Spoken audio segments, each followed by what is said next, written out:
এই যে নামো, শিয়ালদা এসে গেছে। শিয়ালদা এসে গেছে? এখানে আমার মৎস্য স্বামী আসার কথা ছিল, আমাকে নিতে। খুঁজে দেখো তোমার স্বামীকে, আর যদি না পাও আমি তো আছি। ও ম্যাডাম, এটা শিয়ালদা, থোড়া সামাল কে। মার খেয়ে যদি না হই। হ্যাঁ ভাই, শিয়ালদা যাবি? শিয়ালদা ইসালা কোন মাতাল, শিয়ালদা এসে বলছে শিয়ালদা যাবে। সালাকে মুরগা বানাতে হবে। হ্যাঁ যাবে যাবে। এই গাড়িতে বসে। হ্যাঁ ভাই, আসতে। এ ভাই এই নামো, শিয়ালদা এসে গেছে। হ্যাঁ, মাতলা মারছে। আমি তো এক্ষুনি গাড়িতে বসলাম। ওই দেখো লেখা রয়েছে শিয়ালদা।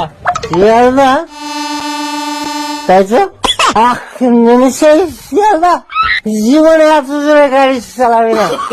যদি অ্যাক্সিডেন্ট হয়ে যেত আমার বলতে তো হয়ে যেত।